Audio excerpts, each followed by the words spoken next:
Angel, can you hear Can you us? hear me? Can you hear me? I can't hear you, bud. How are you doing? I'm doing well. It's good to see you, as always. Well, it's always great to see you, Jim, and it's also great to see Raven, my pony sister, in the chat.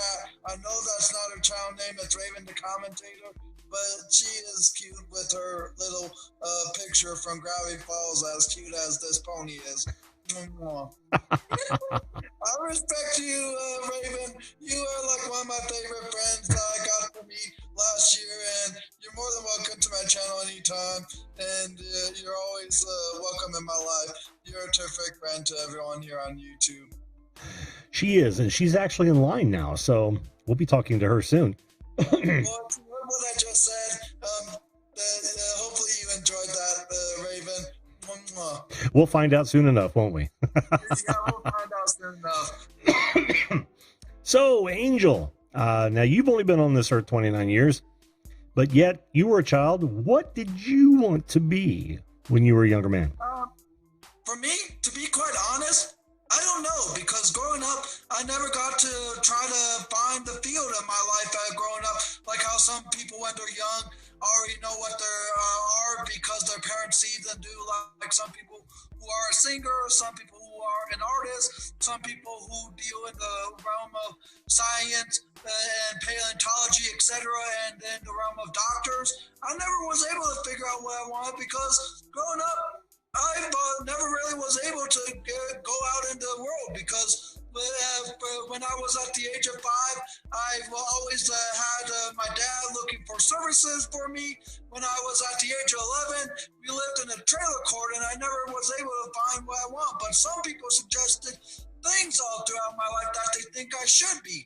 When I was in school from junior high all throughout high school, some people suggested I should be a comedian because people often refer to me as a class clown, and not the kind of class clown where people laugh at you, mock you, or like ha ha ha ha ha, or that kind of stuff. The kind of class that just wants to have fun and like make the class laugh, and that's what I always did growing up. Is I made the people around me laugh their ass off, and it was never embarrassing. It was worth it, and that's why I had given that name. And some people said I should be a stand-up comedian, and so did Raven a couple weeks back suggested. And I'm trying to find a place here in my area that does open comedy mic night. Oh, very cool. But I want to go back. Can we go way back here for a minute? Yeah, let's go way back to the time of the dinosaurs. we're not going that far back, but we are going to go back. But we are going to go back a little bit, Angel. When you say you see now most kids I know they usually come up with that on their own.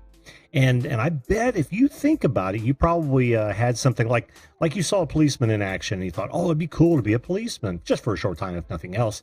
Or, I don't know, a shopkeeper or, somebody who, I don't know, just any number of things. Most people see things around them. I got mine from an encyclopedia of all things. That's where I got the idea of being an archaeologist. Yeah, nobody kind of pushed me in that direction. Now I get what you're saying. If kids have talent and they sing well, then yeah, people encourage them to go down that road. But I think most kids say, I like running around on my stick horse and I want to be a cowboy. You know what I mean? Yeah. Surely you had something like that. Like when you're riding your tricycle or something, you thought maybe you'd be No? No? Because a lot of people don't understand what I went through because at the age of 10 to 11, that was the starting period of my dad finding services for me. Mm-hmm. And he went ahead and had me get signed up for a in-home group home service provider called MCRS. My dad really was never there to take care of me or teach me or even let me experiment things myself. I know I keep on bringing this up, but the thing is, I don't care if he cared for me or not. Parents are supposed to be there to teach their kids, help their kids out to find what they want in life, or even give them the option to try things out or try experiment other opportunities to try to find a career in my life. My dad never did any of that. It's like as though he wanted to get rid of me because he couldn't take my behaviors. He couldn't take my the mental disorders or any of that. And when I learned how to ride a bike at the age of 12, most people learn at the age of 6 or 7.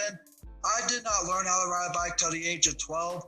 And when I finally was able to, I wasn't even able to ride around with the kids in my area. Yeah. I never was able to ride around with the neighbors. I was never able to even ride near the park by our trailer court. It's like as though I had to be in a strict distance for him to see me. And when I did ride with one of the neighbors one time, he grounded me, took my bike away. And then there was a time where I was so wanting to get back on the bike because I was happy to finally learn and ride the bike.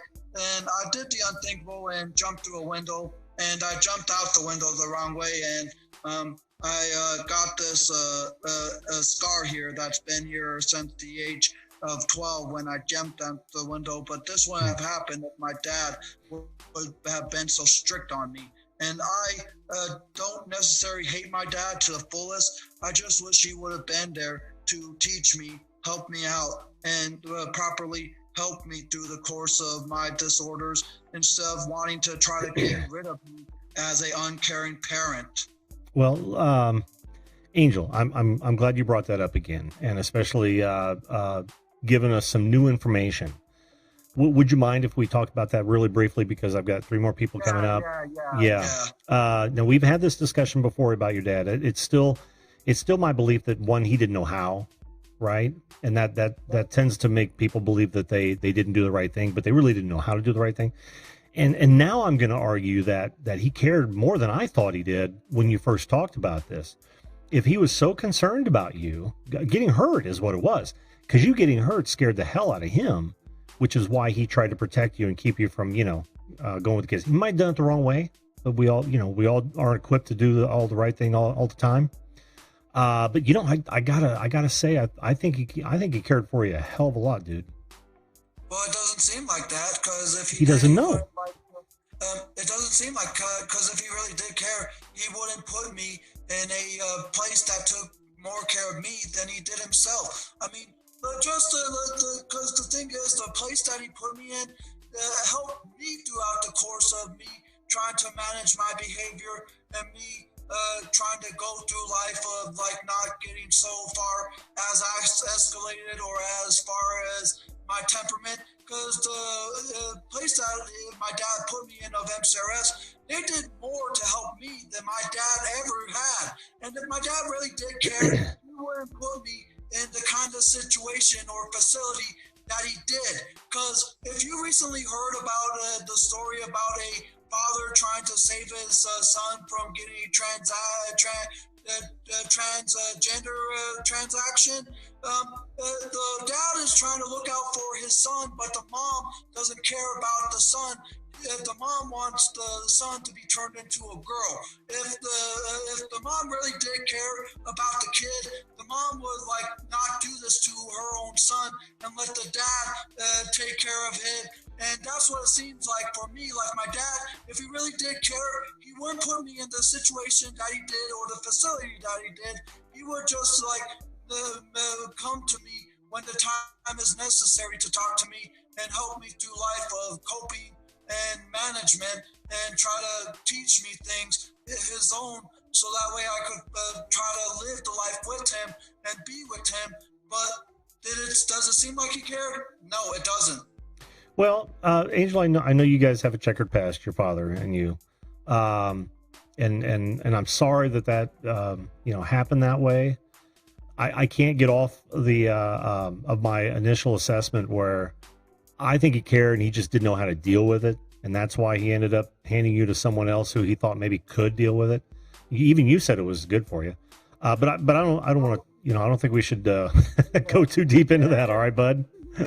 I think you turned out great, and think about how your dad might have been feeling and not been able to deal with it, and maybe you'll see it just a hair different, dude. Okay. But if there was a career that I wished I would go upon, if my dad was to help me learn the careers and such, it would either be a voiceover person shows and movies or some form of supporting acting role.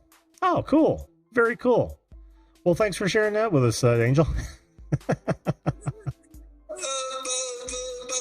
know you have a busy schedule with your people here. I don't know how much longer that McKenna can wait before she blows her horns at me.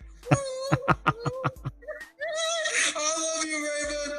You are cute and cuddly. You are one of my best friends. And please don't let the pickle squeeze away. Nice, Angel. Nice. Hey, buddy, have a good evening. All right. And I wish I could tell more about what I wanted to do growing up, but there really wasn't all that much that I was able to do or experiment with. But I'll hope to find something still within the years I have in my life, because I'm pretty sure I have a whole bunch of decades upon me. But I'm hoping I can find something before I become 99 years old. Plenty of time. Yep. Plenty of time, and make the most of it, Angel. See you, buddy. Yeah.